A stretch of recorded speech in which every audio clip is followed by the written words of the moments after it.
Oke, Assalamualaikum warahmatullahi wabarakatuh. Hari ini akan saya lanjutkan pembahasan pada materi ilmu kebumian. Saya mulai dari ini ya, ada yang namanya tenaga endogen.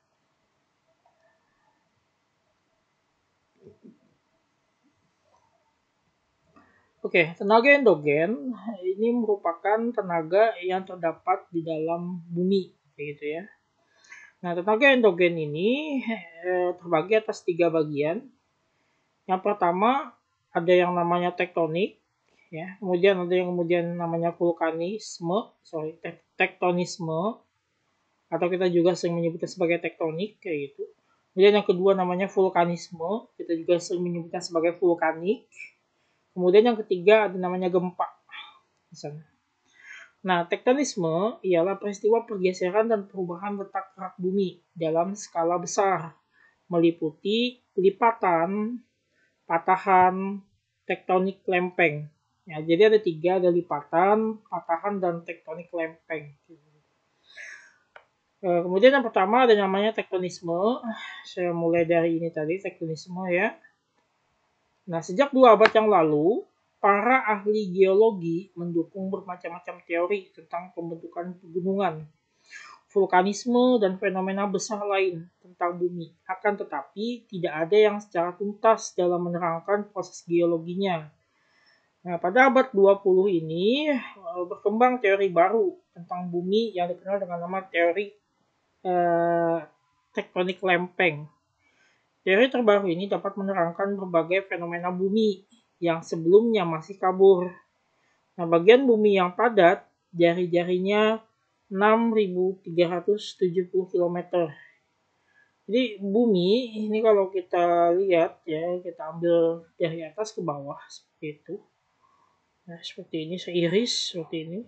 Nah, maka isinya ya, panjangnya dari 0 sampai dari 0 km, dari titik ini 0 km, 0 km, sampai ujungnya di atas ini ketebalannya adalah 6.370 km.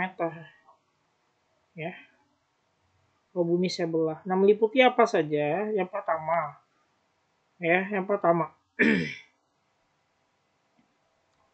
ini kalau saya balik ya, dari 0 km ini paling atas. Sorry, bukan seperti ini ya. 0 km ini paling atas sampai ke bawah gitu ya. Jadi saya ngambilnya dari dari permukaan bumi, ya kan? Tempat kita berpijak saat ini kayak gitu. Ini 0 kilometernya sampai ke bawah. Irisan ke bawah ini 6.370 km gitu maksudnya. Isinya apa saja? Yang pertama dari 0 km sampai 100. Jadi kalau dari sini mungkin sampai 100 lah ya. Panjangnya 100 km. Ini namanya litosfer yang keras dan kaku. Gitu. Kemudian dari ketebalan 100 sampai 250 km, ini namanya asthenosfer yang lunak dan mencair. Oke, saya tampilkan gambarnya. Nah, seperti ini ya. Ini ada yang namanya tadi crush ya. Crushnya atau kita sebut sebagai litosfer. Nah, kemudian kita nyebut yang kedua ada namanya discontinue. Ya, lanjutan ke bawah, ya kan. Nah, di sini kita tampilkan mulai dari litosfer, asthenosfer, kemudian ada transisi zone, ya. Nah, dari ini tadi sama. Jadi asthenosfer ini lebih ke sini ya. Nih, ya. Nah, gitu. Isinya ya lunak dan cair ya.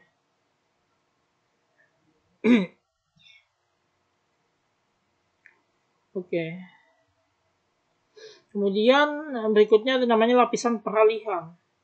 Lapisan peralihan ini ketebalannya 250 sampai 700 km.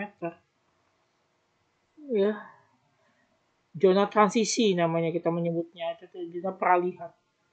Atau transition zone ya. Ini namanya zona peralihan atau transition zone. Dari mana? Nah, dari zona peralihan ini sudah meliputi nanti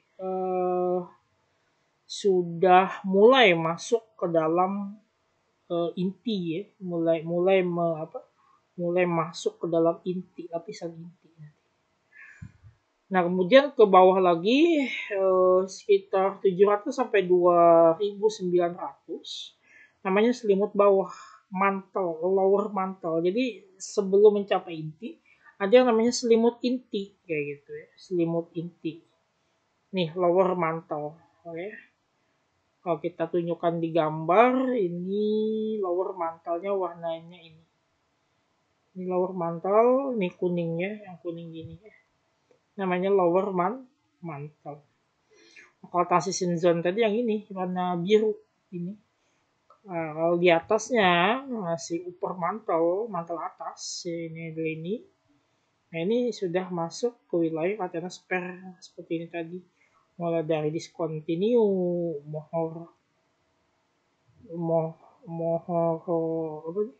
mohorovific ya. Ini sudah masuk wilayah Latenosphere seperti itu. Oke, lanjut, selanjutnya. Kemudian yang ke atas lagi ada namanya inti besi yang cair. Nah, jadi saya ngambil dari bawah ke atas.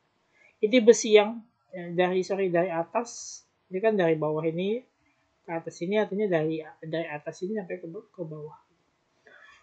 Nah, kemudian setelah selimut bawah, kita ketemu lagi namanya inti besi yang cair. Nih, inti besi yang cair. Jadi inti besi, jadi pada dasarnya inti bumi ini ada padatan, ada cairan. Nah, jadi paling bawah sekali ini padatan. Ya, dari mana istilahnya besi itu keluar ya, sampai di permukaan bumi gitu. Padahal besi itu kan di dalam ya, misalnya besi ya, paling banyak kan di dalam inti bumi itu adalah unsur besi, yaitu ferrum. Ya. Lalu dari mana di permukaan bumi kita menemukan yang namanya biji besi seperti itu ya, dari letusan gunung tadi, letusan gunung yang ketika di jalur magmanya ini dia berhubungan langsung dengan yang namanya jalannya ini ya, jalan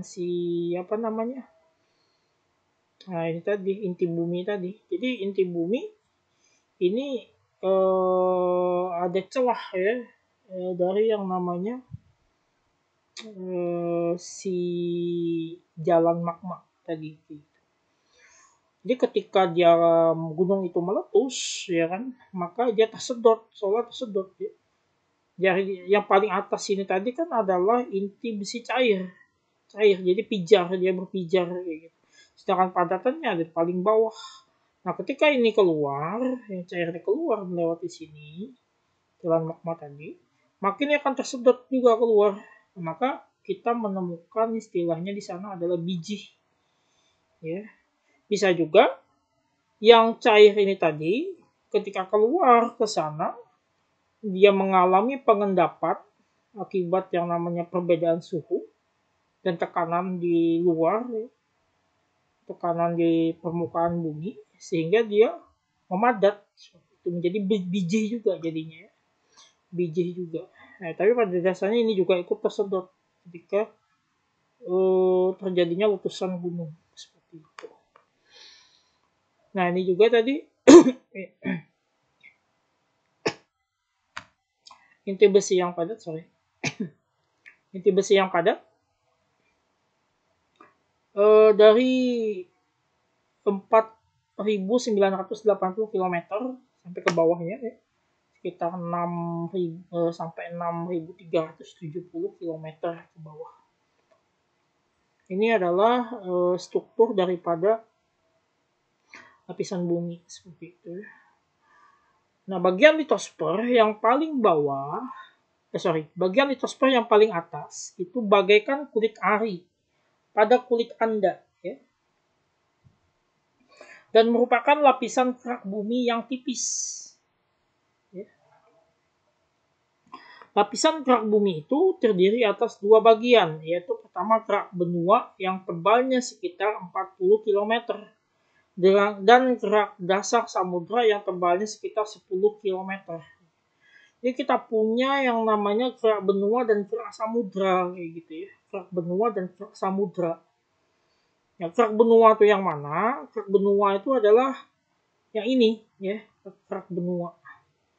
Jadi kalau sekitar berapa ya? 80%. 40% ya. Enggak lebih. Mungkin sekitar 60%, 70% ya. Mungkin 70% permukaan bumi kita mungkin ya. Sekitar 70%.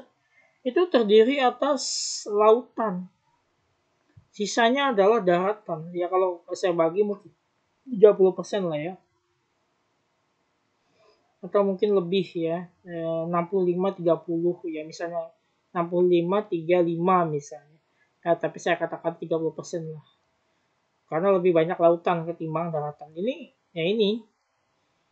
pembagiannya adalah misalnya ya saya ambilkan contoh aja. 70% adalah lautan, sekitar 30%-nya adalah daratan. Nah, yang daratan ini itu kan ya lebih daripada ini ya. Dia seolah-olah mengapung, seolah-olah ya, kalau kita mengamati seolah daratan itu mengapung di atas permukaan air. Nanti kita akan berbicara tentang yang namanya teori tentang lempeng benua seperti itu. Nah, tapi pada dasarnya kerak benua itu ya tempat suatu daratan ya, tempat adanya suatu daratan seperti itu. Nah, sedangkan kerak samudra ini merupakan wilayah lautan. Jadi di lautan itu kan kalau kita lihat masih ada yang namanya lautnya, di atasnya air, kemudian di bawahnya kan tetap masih ada tanah seperti itu ya. Nah, di tanahnya itu kita kenal sebagai kerak samudra namanya gitu. Bagian yang padatannya kayak gitu. Walaupun di bawahnya itu kan istilahnya tanah ya. Nah, sampai ke bawah itu kan tanah. Nah, itu namanya kerak samudra.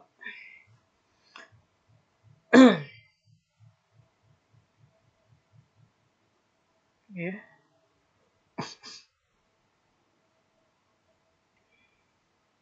Nah, kalau kerak benua, ini ketebalannya adalah 40 km ke bawah.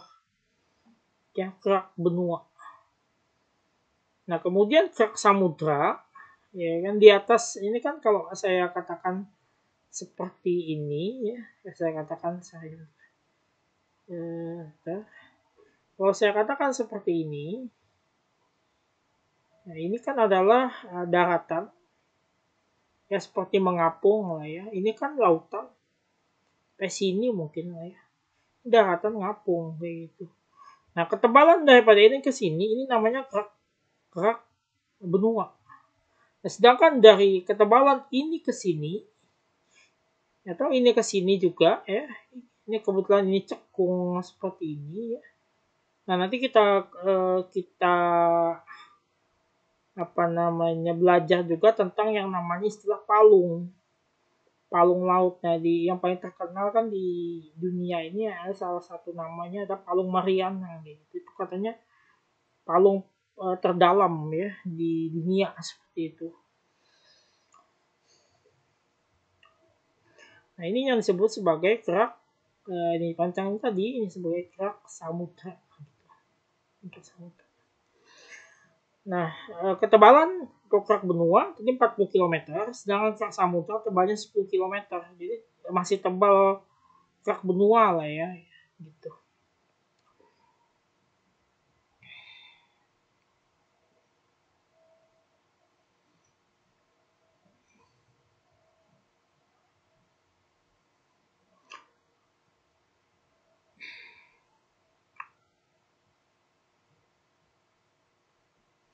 Oke, kemudian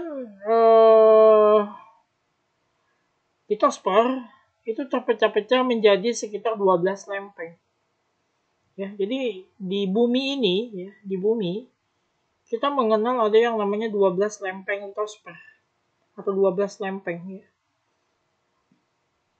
Dinamakan lempeng karena bagian litosfer ini itu mempunyai ukuran yang besar di kedua dimensi, horizontal, panjang maupun lebarnya.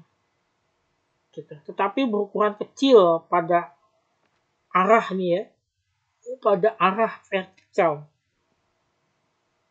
Bandingkan dengan daun meja misalnya. Kita punya meja, kemudian kita punya pintu, kita punya ubin di lantai misalnya. Nah, semua itu mempunyai bentuk lempeng. Jadi lempeng ini bentuknya seperti pipih seperti itu ya. Nah, anggap seperti ini ya. Pipih seperti itu. Kemudian lempeng itu masing-masing mempunyai gerak pergeseran mendatar. Jadi seolah-olah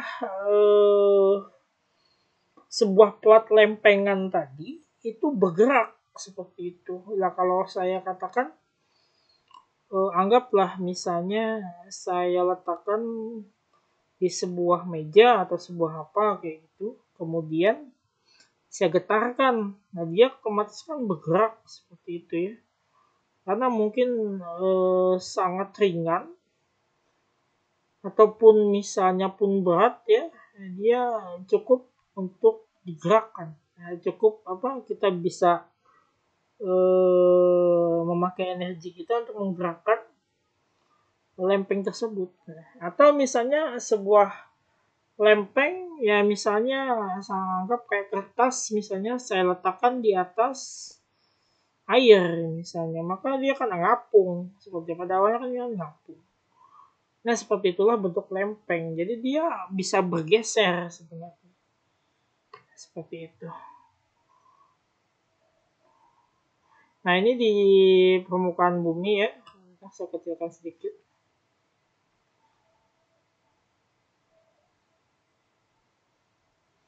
Nah, ini gambar lempeng di permukaan bumi. Ya. Pada awalnya bumi itu bersatu seperti ini dulu, tidak seperti sekarang ya. Ini namanya adalah Pangea. Ya. Ini adalah Pangea. Pangea itu bumi yang pada awalnya menjadi satu daratan. Jadi semua wilayah di permukaan bumi ini pada dasarnya dulu itu satu daratan seperti itu. Nah kemudian terpecah-pecah ya, lambat laun dia terpecah karena tadi ya pergeseran lempeng tadi, sehingga ini membuka ya, terbentuklah bumi kita saat ini ya. Ada benua Asia, ada benua Afrika, seperti ini kan ada benua Eropa, kemudian ada Australia, ya, ada Amerika. Nah, kalau dulu tidak, dulu seolah seperti menyatu, ya kan? Bahkan Antartika ini menyatu dulu, sehingga ya seperti itu. Nah, lambat laun karena perubahan waktu ke waktu, ya kan, perubahan zaman, kemudian perubahan kondisi alam, terlebih di sini ya, mencairnya kutub es di kutub utara dan kutub selatan, ya kan? Salah satunya juga karena pemanasan global, ya kan? Maka lambat laun, ya ini tadi memisah. Jadi ya salah satunya juga karena pergerakan lempeng tadi, dan salah satunya juga karena ya tadi air yang memenuhi ya daratan sehingga menjadi lautan pada akhirnya. Di daratan yang ketika dialiri oleh air, lama kelamaan dia akan menjadi sebuah perairan seperti itu. Nah ini pada asalnya namanya adalah Pangea. Jadi Pangea itu sebuah benua yang menjadi satu, ya, gitu. Namanya Pangea. Definisinya Pangea. Ya. Di Pangea ini adalah sebuah benua yang pada awalnya menjadi satu kesatuan. Kemudian terpisah atau terpecah karena terjadinya pergeseran lempeng. Ya, seperti itu. Itu adalah Pangea. Kemudian akibat pergeseran yang tidak sama, terjadi 3 jenis batas pertemuan antara lempeng itu, yaitu 2 lempeng saling menjauh atau divergent junction, 2 lempeng saling bertumbukan atau subduction zone, dan 2 lempeng saling berpapasan atau transport fault. Jadi ada 3 jenis batas lempeng, pertemuan antara lempeng. Yang pertama tadi saya katakan ada 2 lempeng saling menjauh, ya kan? Lempeng saling menjauh. Namanya divergent junction. Nah, 2 lempeng saling menjauh ini contohnya. Ini ada 2 lempeng, ya. Kemudian saling menjauh. Satu ke sana gitu ya. Setelah dia membuka kayak gitu. Kemudian terdapat adanya retakan ketika dia saling membuka seperti ini. Nah, maka di tengah-tengah nanti akan terjadi retakan. Ini namanya saling menjauh. Tadi ya, atau divergent junction. Kemudian berikutnya tadi 2 lempeng saling bertumbukan. Nah, misalnya gini, ketika ada satu buah lempeng seperti ini, kemudian ketemu sebuah lempeng di sini saling mendekat, sama-sama saling mendekat, maka dia akan bertumbukan. Ini bertumbukan ke sini ya. Lambat laun ketika ini bertumbukan, maka dia akan mengena, maka saling mengena. Biasanya akan menimbulkan yang pertama bentuk ke atas, ya maka ini disebut sebagai pegunungan, kita nyebut sebagai sekarang. Atau ketika ini bertabrakan, ini nanti ke bawah. Ini yang membentuk namanya lembah atau cekungan, kita menyebutnya ya, lembah atau cekungan. Kalau ini terjadi di lautan, maka namanya adalah palung. Nah, ya, palung. Makanya yang paling terkenal saat ini, palung adalah Palung Mariana, seperti itu. Di Filipina, saya Palung Mariana itu. Konon katanya palung yang paling dalam ya, di bumi. Kemudian yang berikutnya, 2 lempeng saling berpapasan atau transport default. Nggak ada ya saya ininya di sini. Jadi ketika berpapasan maka dia akan sering bergesekan juga. Ya, secara otomatis ketika dia saling bergesekan bisa sama juga ya. Ketika dia bergesekan kan berarti juga dia berhantaman ya. Kalau ini kan bertumbukan ya, sama bertumbuh. Saling berhantaman. Bisa juga dia akan menimbulkan yang namanya retakan juga sama. Retakan seperti ini tadi ya. Retakan seperti ini. Ya kan? Terjadi retakan. Atau bisa juga dia akan membentuk yang namanya seperti ini juga. Ya. Saling berhantaman. Tiba-tiba dia satu sisinya ada yang membesar. Ya. Atau dia juga bisa jadi akan melembah seperti ini atau mencekung. Itu bisa juga. Nah ya, kemudian di daerah 2 lempeng saling menjauh ya, terdapat beberapa fenomena. Yang pertama, peregangan lempeng yang disertai pertumbukan kedua tepi lempeng tersebut. Perenggangan lempeng yang disertai pertumbukan kedua tepi lempeng tersebut ya. Jadi ada yang namanya perenggangan lempeng. Di daerah 2 lempeng saling menjauh terdapat beberapa fenomena. Yang pertama, perenggangan lempeng yang disertai pertumbukan kedua tepi lempeng tersebut. Apa ini? Ya, jadi lempeng yang seperti ini, dia ketika saling bertumbukan, ya,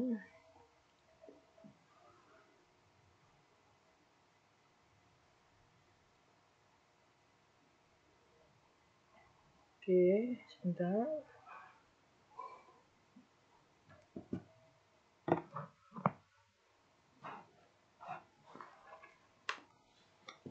Oke. Di daerah dua lempeng saling menjauh terdapat beberapa fenomena. Yang pertama, perenggangan lempeng yang disertai pertumbukan kedua tepi lempeng tersebut. Ya. Jadi ketika dia terdapat perenggangan lempeng, renggang, ya kemudian dia saling bertumbukan. Ya saya katakan tadi, mirip seperti ini merenggang, kemudian dia bertumbuk, kayak kan bertumbukan. Ya salingnya seperti ini tadi, bergesekan gitu ya. Kedua lempeng tersebut. Kemudian yang kedua, pembentukan tanggul dasar samudra. Di sini ada ya. Pembentukan tanggul dasar samudra. Atau kita sebut sebagai Mid Ocean Ridge. Di sepanjang tempat perenggangan lempeng-lempeng tersebut. Ya. Jadi tanggul samudra ya itu akan terbentuk. Ya. Tanggul samudra itu ya kalau kita lihat ya seperti ini ya. Ya sama kayak mencekung tadi ya. Ya mungkin mirip kayak palung lah ya, nama tanggul samudra yaitu. Jadi ketika dia bertabrakan ya kan. Sorry, bukan bertabrakan, saling menjauh ini. Tadi saling menjauh ya. Kita berbicara pada dua lempeng yang saling menjauh. Ya. Ini ketika ini tadi, saya ulangi. Yang kedua, pembentukan dasar tanggul. Pembentukan tanggul dasar samudra. Ketika ini saling menjauh, maka ini akan terbuka kan? Ini akan terbuka. Secara otomatis ini retak. Tidak ada lagi ya. Tidak ada ini lagi. Soalnya kan terbuka ini jadi sama mirip kayak mencekung tadi juga sama. Ini terbuka, ini akan terbuka kayak gini. Ya, mirip jadi cekungan. Ya, kembali lagi istilahnya adalah palung lagi kayak gitu. Jadinya. Gitu. Yang pertama tadi, agak salah saya. Retakan. Dia menimbulkan namanya retakan ketika terjadi pergeseran menjauh seperti ini ya. Pertumbukan kedua tepi lempeng ini mungkin juga akan bertumbukan ya, ketika ini di sini bergeser, ini bertumbuk ke sini. Ini bertumbuk ke sini seperti itu. Kemudian yang ketiga, aktivitas vulkanisme laut dalam yang menghasilkan lava bas berstruktur bantal dan dinamakan lava bantal, serta hamparan leleran lava yang encer.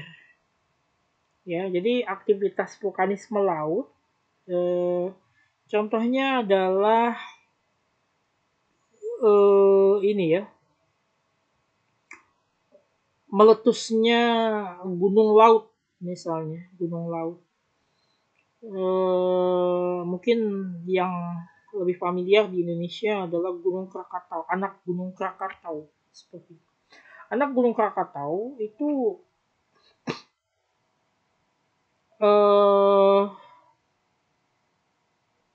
ininya ya, badan gunungnya itu masih terpendam di dalam laut, dasar laut seperti itu. Masih terpendam di dalam dasar laut ya. Kemudian sisanya itu muncul ke permukaan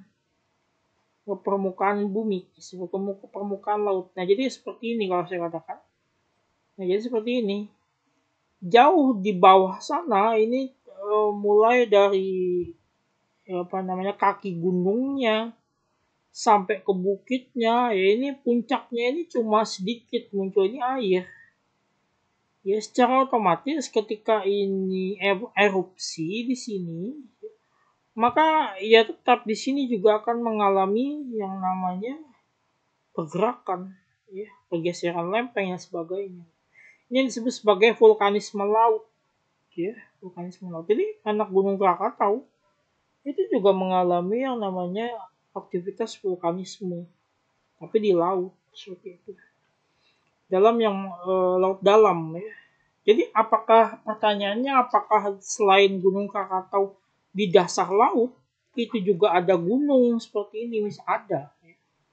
Jadi gunung itu kalau kita menyebut sebagai gunung api purba, misalnya, itu juga ada terdapat dalam laut, mungkin gunung yang dulunya setinggi gunung Semeru misalnya itu karena apa namanya suatu pergerakan lempeng, maka dia turun ke bawah ya, turun dan tenggelam bisa juga ya. Jadi ada yang namanya gunung api purba itu ketika dia masih aktif sampai saat ini ya dia juga akan menimbulkan aktivitas vulkanisme. Namun vulkanismenya di dasar laut ya, di laut. Makanya di sini namakan aktivitas vulkanisme laut dalam jadinya. Jadi karena di dasar laut yang menghasilkan lava bas berstruktur bantal. Oke, jadi lava cair juga. Namun karena dia ini kan dengan air ya lava kan cair ya, panas. Kemudian ketika dia berinteraksi dengan air, maka dia akan menjadi ya mirip seperti lava dingin lah. Tapi apakah dia menghasilkan lava atau magma di dasar laut yang menghasilkan sama. Makanya itu disebut sebagai lava bas. Jadi strukturnya mirip struktur bantal, jadi dinamakan lava bantal. Serta hamparan leleran lava yang encer. Jadi ada yang lava yang keras, yang bentuknya padatannya mirip kayak gel ya. Ya, lava bantal ini. Tapi ada juga yang cair. Ya sama ya ketika erupsi gunung atau vulkanisme di permukaan bumi, di daratan, kemudian terjadi hujan misalnya, maka akan terjadi namanya lava dingin. Lava dingin seperti itu, lahar dingin kita menyebutnya. Ya sama. Jadi lahar dingin ya hampir mirip dengan lelehan lava yang encer tadi, tapi namun terkena air laut.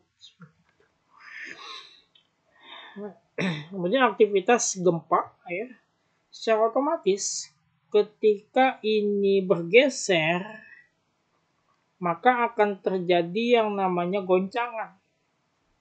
Ini terjadi bisa di daratan kita ya, daratan di permukaan bumi ataupun di lautan. Nah, ketika ini bergeser, maka secara otomatis akan menimbulkan gelombang getaran ya. Getaran gelombang itu kan artinya adalah gerakan bolak-balik yang menyebabkan suatu getaran yang terjadi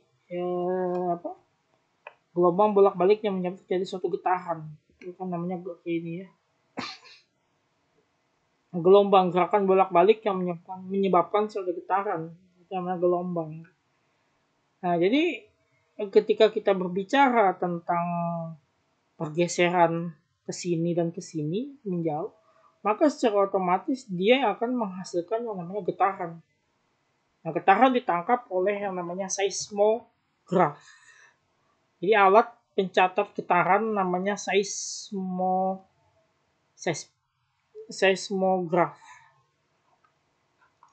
Ya. Seismograf. Ini salah satu alat yang digunakan untuk mencatat adanya gempa. Ya, karena gempa itu juga berasal daripada sumber getaran seperti itu ya. Nah, gitu. Sedangkan ilmunya adalah seismologi, kayak gitu. Ilmu yang mempelajari tentang aktivitas kegempaan. Oke, ini adalah gambar struktur bumi ya, struktur bumi. Mulai dari batas kontinental, kemudian kawah bumi, sedimen, retakan. Nah, retakan di sini ada juga. Kemudian Atlantik terbuka. Nah, ini tadi yang saya gambarkan adalah membuka dia ya. Kemudian daerah tanggul samudra terdapat di dua tempat, di lempeng merenggang, di dua tempat ya. Lempeng merenggang. Terbentuknya tanggul ini akibat produk vulkanisme yang bertumbuk pada sepanjang celah. Tanggul seperti ini terdapat di Lautan Atlantik. Jadi Lautan Atlantik ini katakan tadi namanya Atlantik terbuka ya. Ya, Lautan Atlantik. Memanjang dari dekat kutub utara sampai mendekati kutub selatan. Celah ini menjadikan benua Amerika bergerak saling menjauh dengan benua Eropa dan Afrika. Sebagai contoh tadi saya katakan Pangea ya, terbentuknya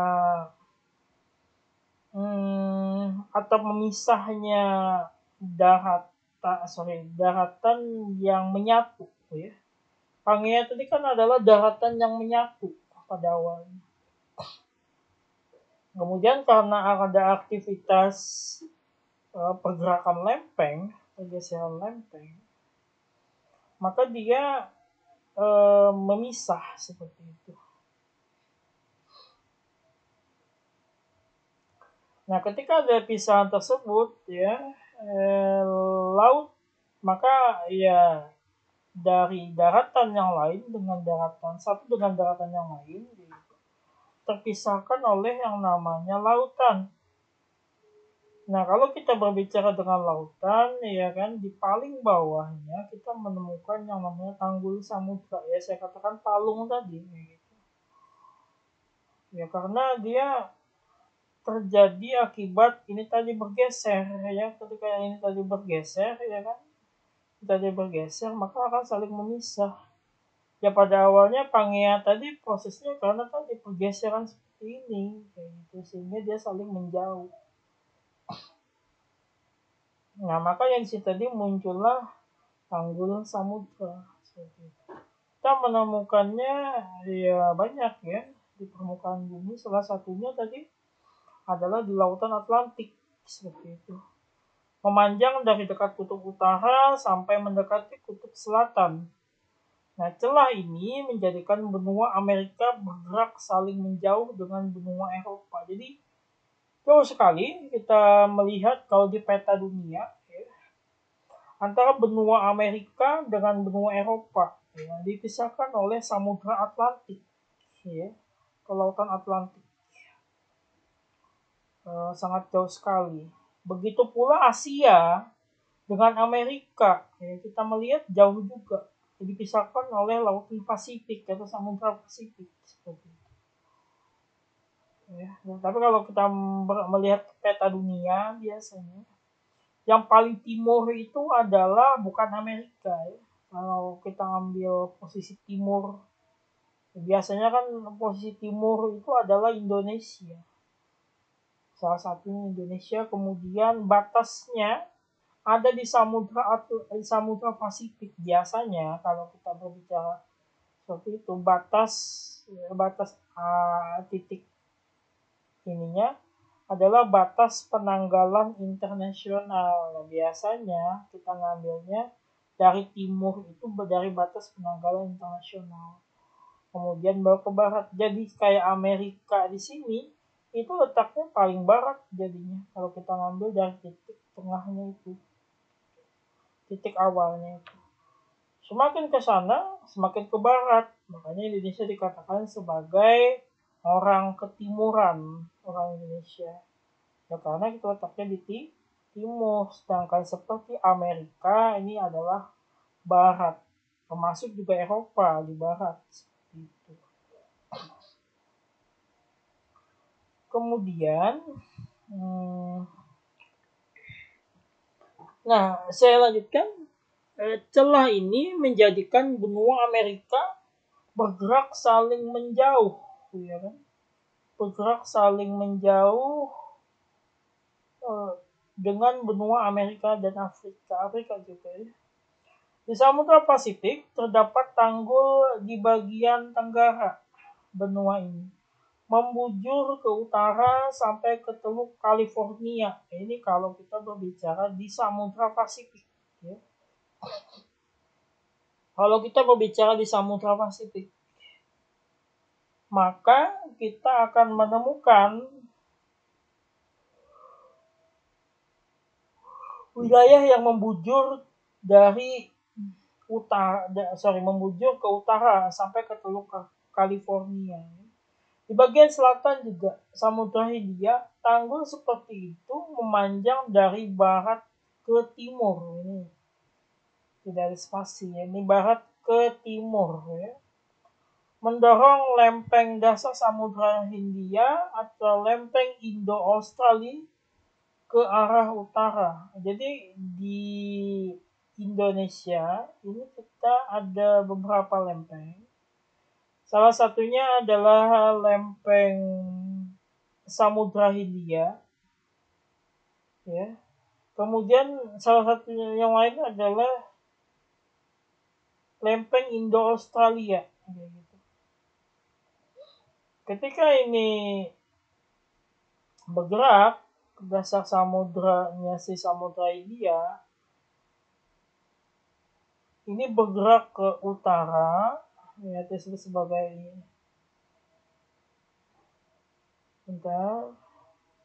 di bagian selatan Samudra Hindia,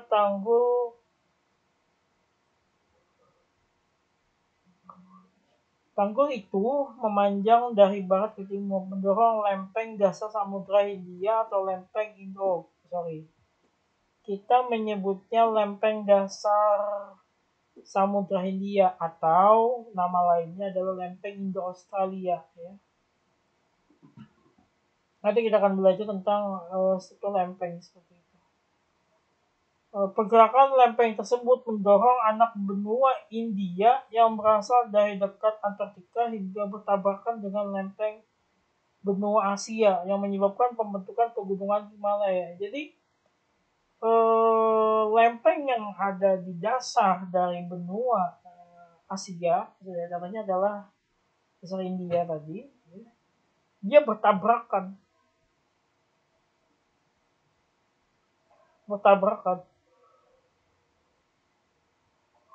Ini lempeng Asia. Kalau bertabrakan tadi kan artinya saling mendekat ya. Ketika saling mendekat maka ujung-ujungnya ada dua. Kalau tidak dia membentuk yang namanya cekungan, pasti dia akan membentuk namanya pegunungan. Nah kebetulan yang terjadi adalah pegunungan. Jadi ini yang merupakan salah satu penyebab terjadinya pembentukan pegunungan Himalaya seperti itu. Kemudian lanjut berikutnya di daerah dua lempeng saling bertumbukan. Nah tadi lempeng yang bergeser ya. Sekarang kita ambil lempeng yang saling bertumbukan. Nah, bagaimana kalau dua buah lempeng saling bertumbukan? Dua buah lempeng saling bertumbukan, artinya ya saya katakan tadi saling mendekat. Nah, di daerah tumbukan dua lempeng terjadi beberapa fenomena. Yang pertama, lempeng dasar samudra menunjam ke bawah lempeng benua. Jadi ya dia membentuk namanya cekungan. Ketika ini bertabrakan, yang pertama yang terjadi adalah salah satunya ini. Ini yang posisi pertama. Kemudian yang kedua terbentuk palung laut. Nah ketika ini kan seperti ini cekungan, ketika dia terisi oleh air, maka dia akan membentuk namanya palung. Ya, cekungan di dasar laut. Nah, salah satunya adalah Palung Mariana gitu ya. Kemudian berikutnya pembengkakan tepi lempeng benua yang merupakan deretan pegunungan. Kalau ini bertabrakan, hal yang dapat kemungkinan terjadi tadi saya katakan selain seperti ini, bisa seperti ini ke atas, gitu ya. Maka ya betul. Yang ketiga, pembentukan tepi lempeng benua yang merupakan deretan pegunungan. Jadi akan membentuk namanya pegunungan. Ya salah satunya yang kita ambil tadi adalah pegunungan Himalaya. Ketika dia bertabrakan. Kemudian keempat, terdapatnya aktivitas vulkanisme, intrusi dan ekstrusi. Ketika terjadinya pembentukan pegunungan, secara otomatis disertai dengan adanya gunung. Ya kan dia pegunungan itu tidak hanya pegunungan saja yang terbentuk, tapi juga gunung-gunung kita juga terbentuk, gitu ya.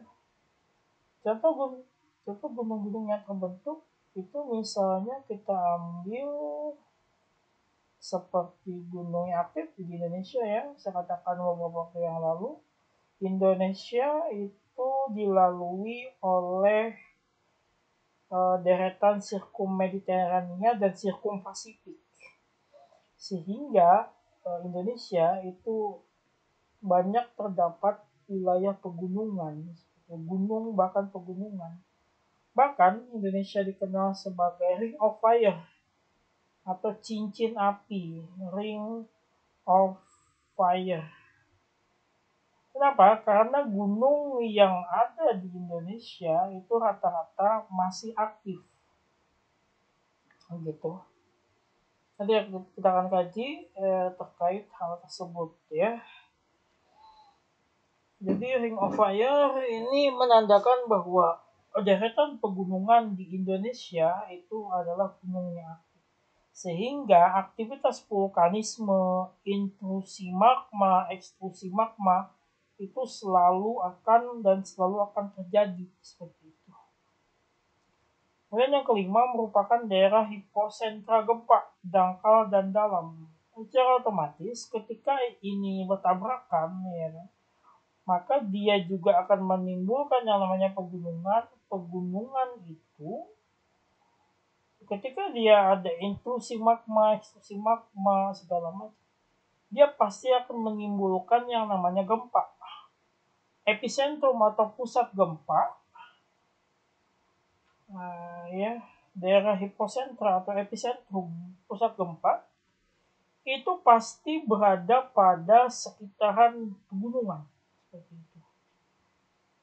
Ya karena tadi dia bertabrakan membentuk pegunungan, maka kebanyakan yang terjadi epicentrum daripada gempa adalah di dekat pegunungan. Ya karena dia juga berhubungan langsung dengan yang namanya tadi gejala vulkanisme kayak gitu. Kemudian yang keenam, penghancuran lempeng akibat pergeseran lempeng. Dan keenam ini lempeng itu ketika bergeser dan bertumbuh ya, maka dia akan hancur sebenarnya. Ya. Namun ya ketika dia hancur tadi, dia akan membentuk yang namanya sebuah struktur yang baru. Saya katakan tadi adalah struktur yang barunya seperti ini, seperti itu ya. Walaupun dia pada dasarnya itu hancur, tapi dia membentuk yang namanya sebuah struktur baru. Kemudian yang ketujuh, timbunan sedimen campuran yang dalam geologi dikenal dengan nama batuan, bancuh, atau malangi. Ya, ada namanya batuan bancuh. Jadi kita mengenal istilah batuan bancuh. Nanti kita akan bahas batuan bancuh itu bagaimana. Jadi terbentuknya namanya batuan bancuh ketika terjadinya tabrakan ini. Ini namanya ada jalur pegunungan. Ya, kita mengenal istilah jalur pegunungan di sini. Ya. Kemudian jalur pegunungan dan gunung berapi di sini. Oke. Nah, jadi ketika dia saling bertabrakan seperti ini, ya, dia ketika dia turun ke bawah dia akan bentuk palung, ya kan tadi. Di sini ada yang namanya jalur pegunungan di sini kayak batu granit segala macam. Tadi yang palung ketika dia turun ke bawah. Nah, tapi ketika dia bertabrakan naik ke atas, dia akan membentuk namanya pegunungan. Gitu.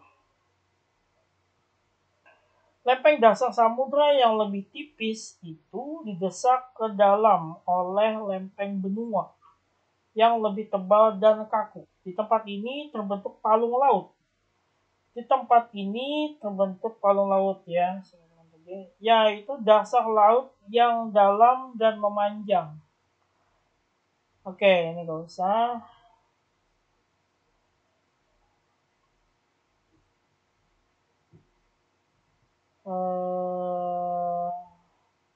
Contohnya adalah palung laut Aleut di Jepang, Guam, ya, Mindanao, atau nah kita kenal sebagai Palung Mariana ya. Palung Mariana yang terdalam yang saya di dunia adalah Palung Mariana. Kemudian itu salah satu palung-palung tersebut. Itulah tempat lempeng dasar Samudra Pasifik yang menghujam ya ke bawah lempeng benua Asia. Palung Jawa di sebelah selatan Pulau Jawa merupakan tempat pertemuan antara lempeng dasar Samudra Hindia dan lempeng benua Asia. Jadi kita punya yang namanya lempeng Pasifik, ya kan, di Indonesia ini lempeng Samudra Hindia, lempeng benua Asia, lempeng Indo-Australia. Makanya kita ada beberapa jenis lempeng yang ada di Indonesia seperti itu, dan lempeng tersebut aktif bergeser dan bergerak. Makanya Indonesia dikenal sebagai wilayah yang juga salah satunya rawan gempa seperti itu, ya kan? Rawan gempa bumi. Ya karena tadi lempeng-lempeng tersebut terus bergeser seperti itu.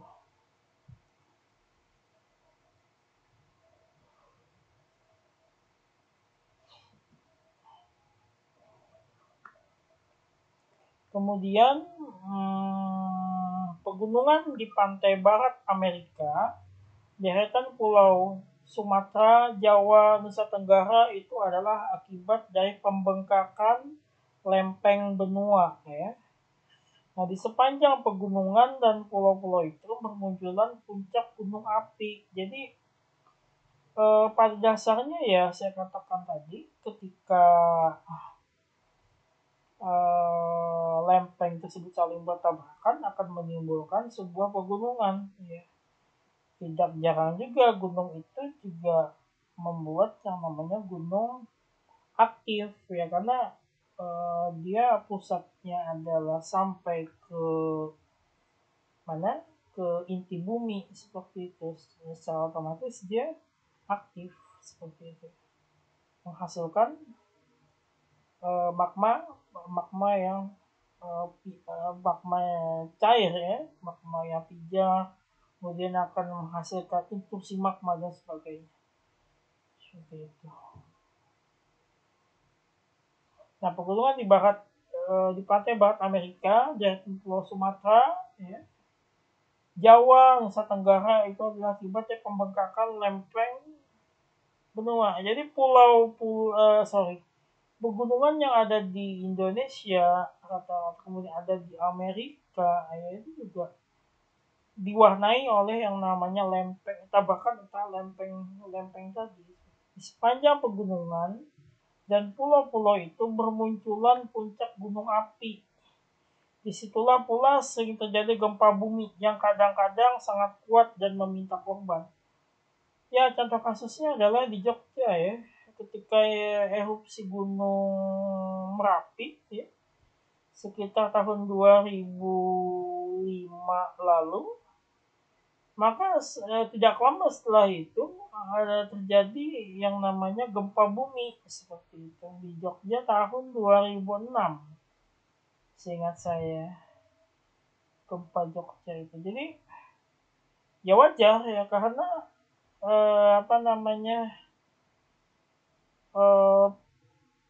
Gunung Merapi itu masih aktif erupsi ya kan, dan di dasarnya juga terdapat yang namanya epicentrum gempa atau disebut sebagai epicentrum tadi ya, epicentrum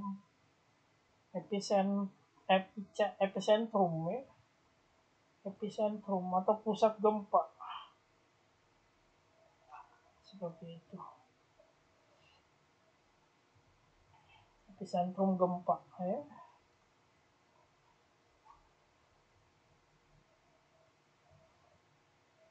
Ya, di dasar palung itu terjadi perusakan lempeng benua akibat pergeseran dua lempeng, dan terjadi pula pengendapan batuan yang berasal dari lautan, laut dalam maupun yang diendapkan dari darat. Kemudian endapan campuran itulah yang dinamakan sebagai batuan bancuh. Jadi batuan bancuh merupakan pengendapan daripada lempeng-lempeng yang bergeser, kemudian rusak, ya, bertabrakan, kemudian rusak, hancur, meleleh, kemudian mengendap sebagai batuan. Jadi batuan yang terjadi karena hantaman daripada atau tabrakan daripada lempeng, kemudian mengendap menjadi batu, ya, itu yang disebut sebagai batuan bancuh. Kita sebut bancuh atau malangi namanya, ya. Nah, bongkahan lempeng benua yang hancur akibat pergeseran akan menambah campuran bancuh itu. Jadi semakin banyak ya hasilnya atau semakin kuat tabrakannya, maka semakin banyak hancuran-hancuran yang terjadi seperti itu. Sehingga bongkahan tersebut lama-lama juga akan banyak mengendap. Nah, dia akan menambah campuran daripada bancuh itu. Nah, kemudian yang ketiga, di daerah yang dua lempeng saling berpapasan. Gimana saling berpapasan itu? Ini, ya, saling berpapasan, ya. Berpapasan ini satu ke sana, terdapat di sini celah. Ya kan, istilahnya saling bersenggolan, ya, bersenggolan. Ini jalan ke sana, ini jalan ke sana, misalnya saling bersenggolan. Nah, di daerah seperti itu terdapat aktivitas vulkanisme yang sangat lemah, disertai gempa yang tidak kuat. Walaupun dia bersenggolan, tetap dia menimbulkan dampak, ya, walaupun tidak kuat. Pun misalnya kita katakan seismiknya, anggaplah misalnya gempa-gempa kecil lah, ya, 2 skala Richter misalnya, 1,5 skala Richter misalnya, atau misalnya 0,3 skala Richter. Jadi ada aktivitas walaupun tidak besar, seperti tidak menghasilkan kerusakan. Ya, ada juga masih kerusakan, tapi ada yang sangat kecil sekali kayak gitu ini Richternya atau seismiknya. Nah, di daerah seperti ini terdapat aktivitas vulkanisme yang lemah disertai gempa yang tidak kuat. Gejala pergeseran itu tampak pada tanggul dasar samudra yang tidak berkesinambungan, melainkan terputus-putus. Tanggul dasar samudra di bagian tengah Samudra Atlantik ternyata terputus-putus akibat dari pergeseran, ya. Akibat dari pergeseran, yaitu tampak pada tanggul dasar samudra yang tidak berkesinambungan, melainkan terputus. Tanggul dasar samudra di bagian tengah Samudra Atlantik ternyata terputus-putus akibat dari pergeseran mendatar itu. Nah, jadi di sini erat kaitannya dengan tanggul dasar samudra. Ketika dia berpapasan seperti ini atau bersenggolan seperti ini, maka tanggul atau, ya, saya katakan palung tadi itu tidak merata jadinya, yang kesini, ya kan, kayak gini. Nanti ada datarnya lagi, kemudian ada palung lagi, enggak langsung palung semua gitu, ya. Jadi ada jedanya, ini yang menyebabkan ya tadi, ya, ini kan ada tabrakan menimbulkan kesini. Nah, jadi seperti itu, terputus-putus jadinya.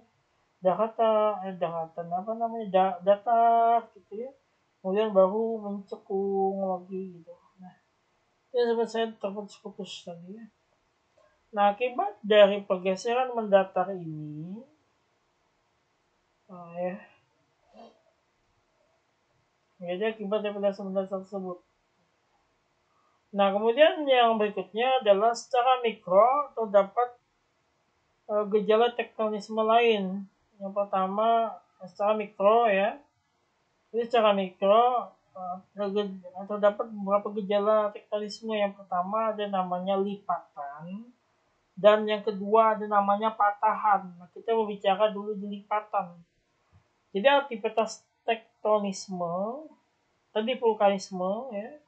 Ini tektonisme. Jadi ada vulkanis, tadi saya katakan ada tektonis dan ada gempa. Nah, kita lanjut ke yang namanya tektonisme.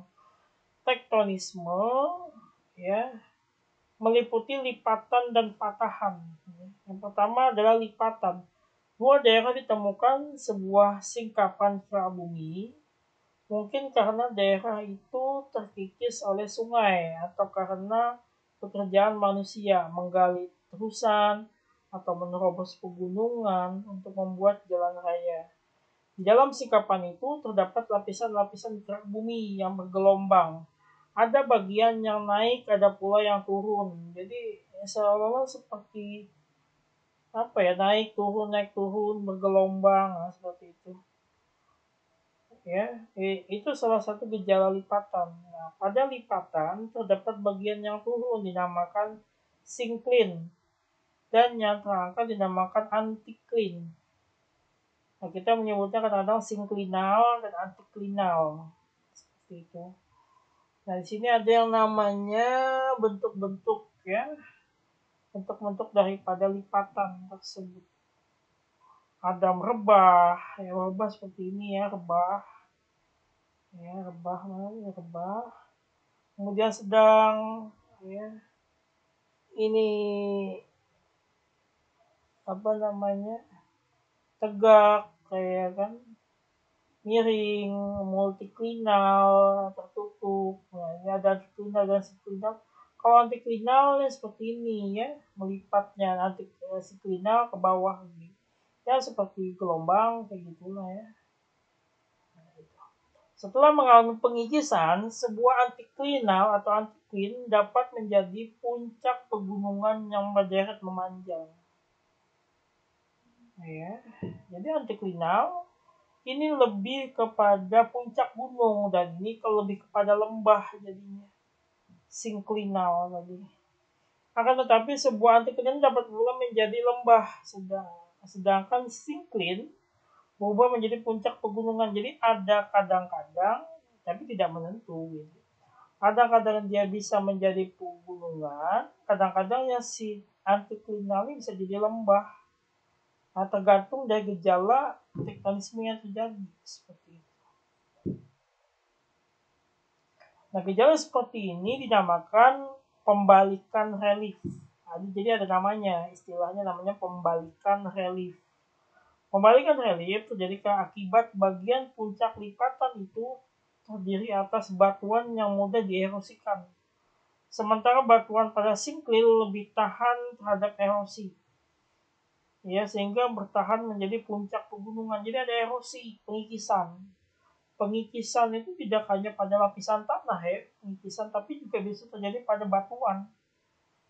Erosi kalau mungkin di SD kita belajar erosi adalah pengikisan lapisan tanah. Ya, tapi erosi yang dimaksud itu tidak hanya lapisan tanah yang terkikis, lapisan batuan juga akan terkikis, seperti itu akan hancur, gitu kan? Nah, maka itu yang disebut sebagai erosi di sini. Ketika dia erosi, dia tidak bisa bertahan, maka akan terjadi konsep pembalikan tadi atau pembalikan relief. Seperti yang tahan ya akan tetap jadi pegunungan, yang tidak tahan maka akan berubah jadi lembah jadinya. Lama-lama kan akan terkikis, dia turun mencekuk sampai terjadi lembah kayak gitu ya. Batuannya terkikis sampai habis, tanahnya kemudian terkikis lagi, baru dia menjadi yang namanya lembah gitu. Sementara yang tahan akan tetap menjadi pegunungan. Jadi seperti itu. Nah, pegunungan Mediterania dan Sirkum Pasifik merupakan contoh pegunungan lipatan besar yang populer ya. Kita kenal sebagai Sirkum Mediterania ya. Nah, kalau di Indonesia kita dilalui oleh Sirkum Pasifik. Nah, gitu ya. Nah, ketika ada namanya Sirkum Mediterania dan Sirkum Pasifik, ya, ini merupakan contoh pegunungan lipatan besar yang populer. Di sekitar tempat Anda juga ada juga lipatan kerabumi sekalipun dalam ukuran kecil. Ya. Jadi lipatan-lipatannya seperti ini, ya, sama seperti lipatan kain seperti itu. Nah, jadi akan namanya pembentukan permukaan bumi. Gitu. Ada kalanya sebuah lipatan besar mengalami lipatan lagi, sehingga siklin maupun antiklinalnya bergelombang. Hal seperti ini dinamakan sinklinorium. Dan sinklinorium di sebelah utara Gunung Tangkuban Perahu, Jawa Barat, dapat kita jumpai antiklinorium tambahan. Jadi salah satu contohnya tadi kita ketemukan di puncak di sebelah utara Gunung Tangkuban Perahu, kayak gitu. Ya, kubah adalah hasil dari tenaga endogen yang terbentuk sebuah tonjolan di sekeliling lembah. Sebaliknya cekungan adalah bagian yang terbentuk lekukan. Ya, kalau kubah, saya katakan itu bentuknya seperti ini. Nah, kalau cekungan bentuknya ke bawah, kayak gitu ya. Nama ini kubah, ini cekungan. Ya, tonjolan, kubah ada tonjolan yang terbentuk sebagai tonjolan yang dikelilingi lembah. Sehingga sebaliknya cekungan adalah bagian yang terbentuk lekukan yang dikelilingi bagian yang lebih tinggi. Sebuah kubah juga mengalami proses pembalikan relief kayak gitu ya. Oke.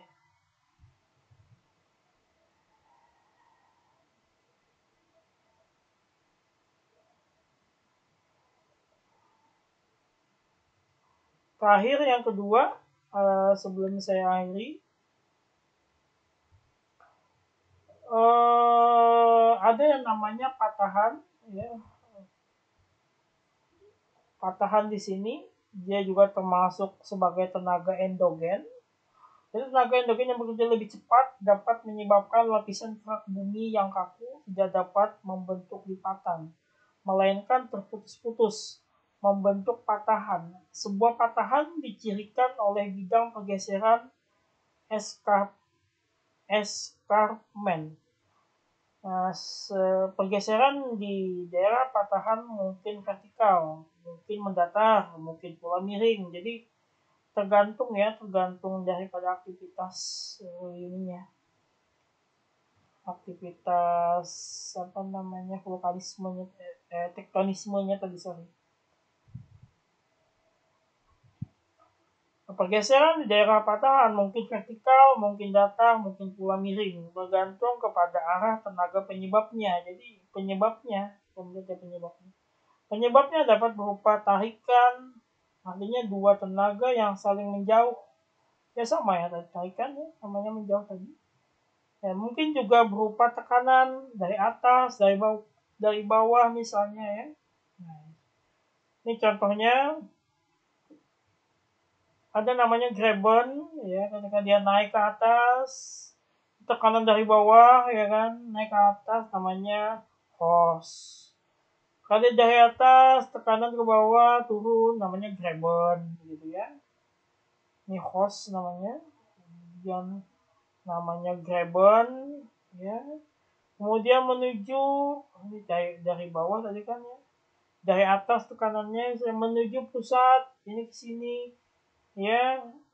Ini memusat namanya ya. Kemudian memusat juga, ini menuju pusat, ini memusat ya. Ini bergeser ke sini, ke depan ya. Ini menyebar. Ya, ini bisa juga menyebar gitu kan.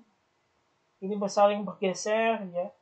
Kemudian flexure ini juga ya saling bergeser ke sini gitu ya. Ini ke sini, ini ke sini gitu ya. Saling bergeser gitu. Ada lagi Destral ya, Destral. Ini juga ada Singtal ya. Kemudian ada namanya Black Mountain. Nah, ini contoh daripada aktivitas tektonisme. Oke. Mungkin saya cukupkan dulu pembahasan kita pada kesempatan kali ini. Terima kasih atas perhatiannya. Saya akhiri. Assalamualaikum warahmatullahi wabarakatuh.